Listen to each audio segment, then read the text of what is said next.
Welcome to today's meeting of the Assembly Committee on Government Affairs of the 2025 legislative session. Will the Secretary please call the roll? Assembly members Carter. Present. DeLong. Present. De Silva. Here. Edgeworth. Flanagan. Here. Gallant. Here. Goulding. Here. Gurr. Here. Hunt. Here. Jackson. Karras. Here. Kasama.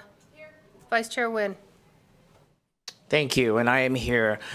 Please mark Chair Considine present when she arrives. She's at a different committee right now, and she should be back shortly.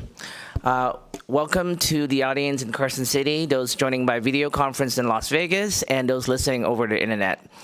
I would like to begin with some housekeeping measures. First, please silence your electronic devices. If you wish to testify, please sign in at the table by the door and provide a business card to the committee secretary. When testifying, please turn on the microphone and clearly state your name and any affiliation for the record. Turn the microphone off each time you are done speaking. If providing handouts, please ensure that hard copies are available for members of the public. Electronic copies should have been submitted to your committee manager by 9 a.m. Friday for all committee members. We expect courtesy and respect in our interactions during the meeting, even if we disagree with someone else's position. I encourage committee members to ask questions and engage with the materials presented. If you have any follow-up questions, please flag them for me so we can ensure we balance our time effectively during the meetings. Committee members will be using their laptops to view handouts and other documents. Please do not interpret this as a sign of disrespect or inattention. With that, let us get started. Today, we will hear Assembly Bill 553, which transferred the Division of Emergency Management of the Office of the Military to the Office of the Governor.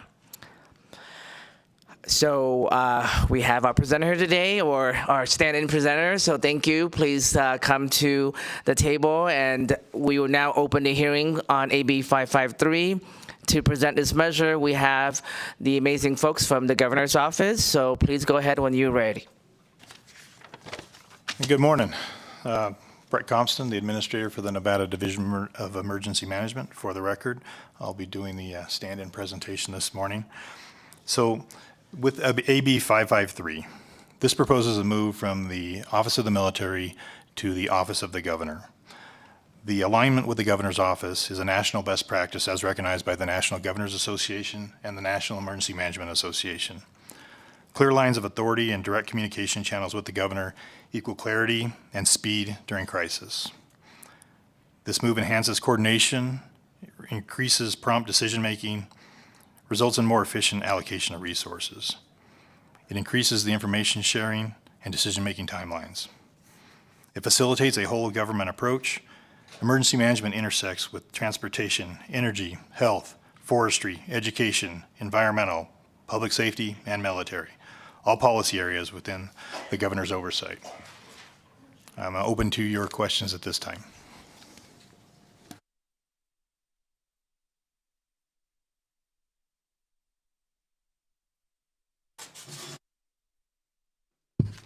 Thank you for that very thorough presentation there.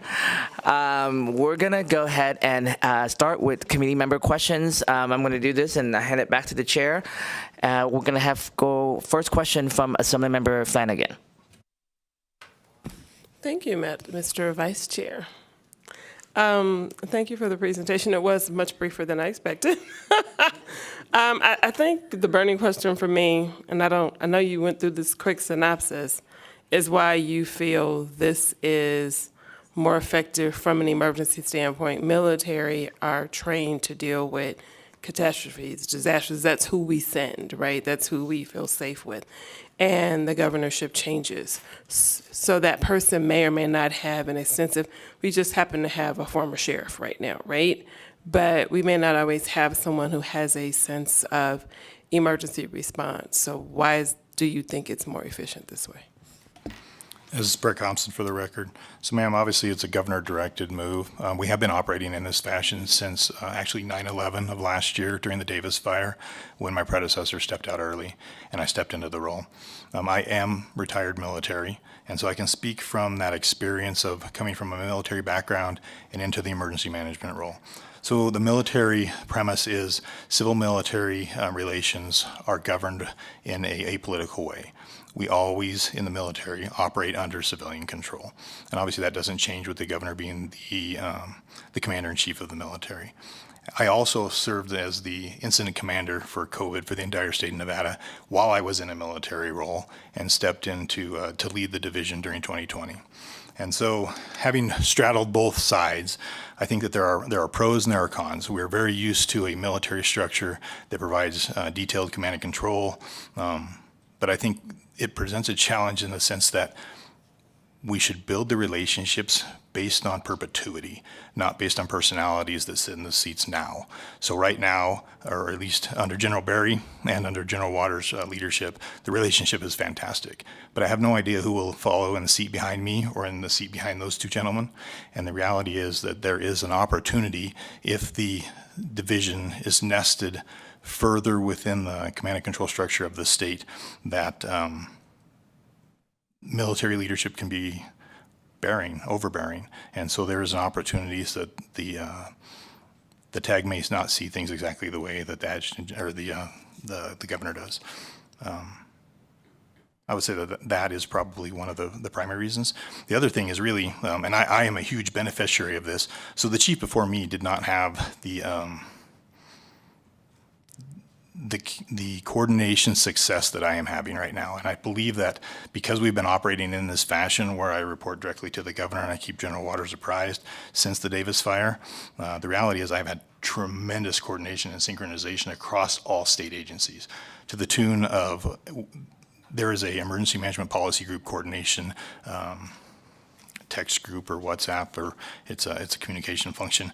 But that team has come together, coordinates whenever there's a major power outage, whenever there's a major road closure, like when the lithium fires have closed 95 or 15 in California. And so we have benefited from that tremendously. And I think that's a direct result of the fact that the directors and the cabinet members know that I report directly to the governor. And I think that just carries some extra weight versus being buried within an agency. And I'll add here, Chair, if that's okay, through you. Oh, Tim Robb, Governor's Homeland Security Advisor.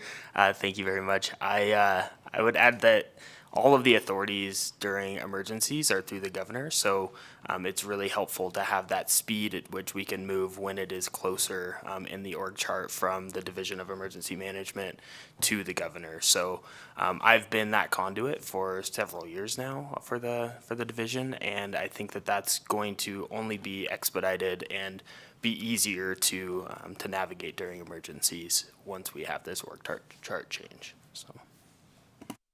Thank you, and I apologize for missing your presentation. I do have a question, and I'm going to ask it now just because you mentioned, something in perpetuity, and I just want to put on the record and ask my question because as a legislature and term limits, a lot of things are happening that we don't have necessarily the history of it happening, so that's why I wanted to do that and then just ask you the question since you mentioned that.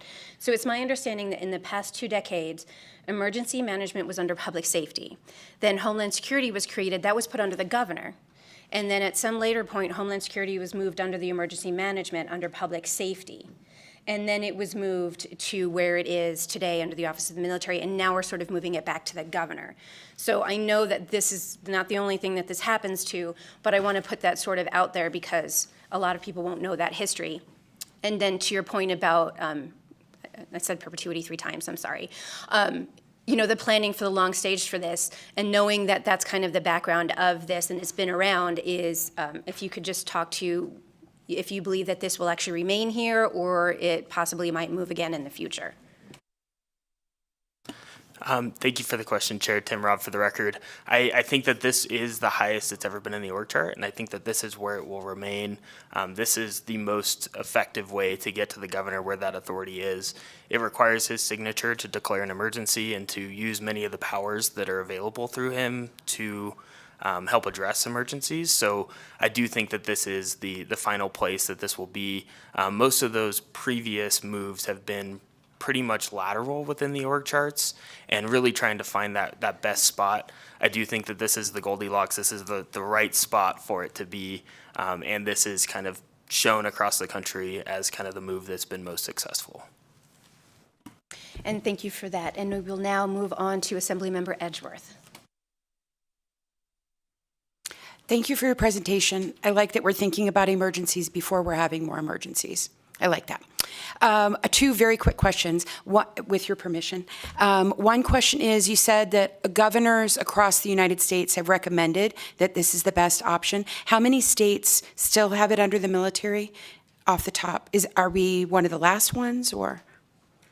Brett Compton, for the record. I can't answer your question as far as how many are under the military. What I can answer is how many are under the governor. Perfect. So 36 states and in addition to the District of Columbia, all are governor appointed.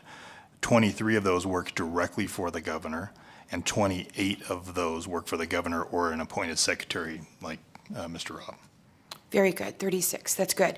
My other question is, you said, and it makes a lot of sense, that emergency management can coordinate with transportation and all the different divisions and departments that are under the governor. Are there any large departments under the governor that would be involved in an emergency that are currently not under the governor? That's a hard one. I'm sorry to put you on the spot. I'm just curious. Brett Compton, for the record. There's only one that I can directly recollect, and that's the Division of Forestry. So obviously they work through DCNR and then up to the governor, and they are involved in most of our fire suppression activities, or they lead all fire suppression activities from the state. And we do that jointly together. Matter of fact, there's a bill that's proposed right now to change the language to allow myself and the state fire warden to share responsibility, chair and co-chair of the Interstate Mutual Aid Committee. So we do that very well, but that's the only one I know of that's not an actual direct cabinet member. Great, thank you very much. Thank you. Our next question is from Assemblymember Goulding. Thank you. Will this change require new training for folks? So there's an expertise in the National Guard right now. Does that same expertise already exist? And do the personnel already exist? Brett Compton, for the record. Ma'am, absolutely zero changes whatsoever as far as training requirements. Every member of my team is a civilian. And so there is no changes. We don't receive any special military training. All the training is predominantly FEMA-based and emergency management-based. So it's a 100% civilian agency nested within the Office of the Military right now, reporting through General Waters to the governor. No change whatsoever to any training requirements. Thank you. Our next question is from Assemblymember DeLong. Thank you, Chair. Thank you very much for the presentation, and it's, I'm sure, a riveting presentation for our audience. With the change from a division under the Office of the Military to an office under the governor, does it make the chief of this office now, from a line authority perspective, equal with General Waters under the Office of the Military? Chair, through you to Assemblyman DeLong, yes, that is the case, and they will be at the same level. Tim Robb, for the record, that will be at the same level in the org chart as every other director in state government. So yes, he will be a part of the cabinet for the governor, sir. Great. Thank you very much. Thank you, Chair. Thank you. Our next question is from Assemblymember Jackson. Thank you, Chair. Thank you for the presentation. What measures will be used to ensure that the emergency management decisions remain nonpartisan and focused solely on public safety? Through you, Chair, Tim Robb, for the record, all of the decisions are made by state employees. These are the folks that are on the ground doing the work, and it is the governor's authority, so it is at his direction that they do work. I would say that these are the most professional people making these recommendations, and I've rarely seen recommendations go to the governor that don't go through as recommended. So I would say that this is a very professional group of people that is doing really great work every day, and I have no question as to whether or not they're going to be doing the right thing every day.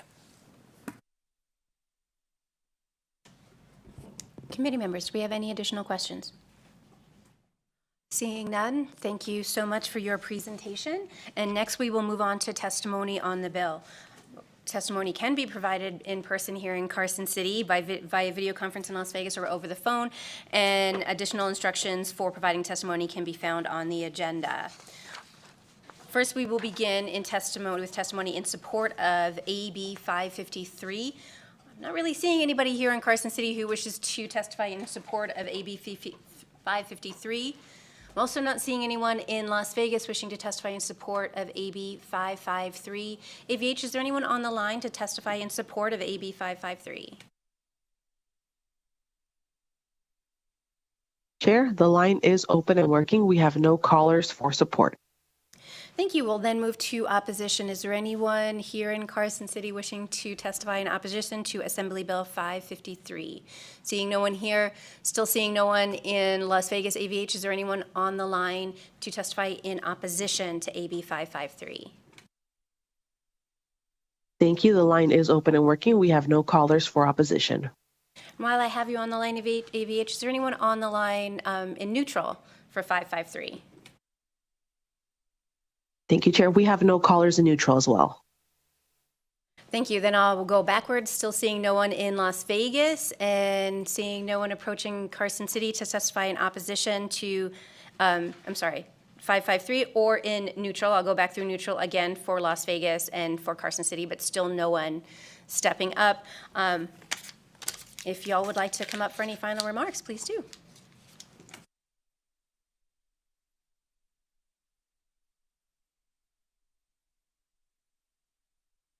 Tim Robb, for the record, thank you very much for hearing this bill, and I think that this will really be a move in the right direction to make sure that the org chart aligns with how we actually run emergencies in the state, and will help us better respond to future challenges that we face. So thank you very much.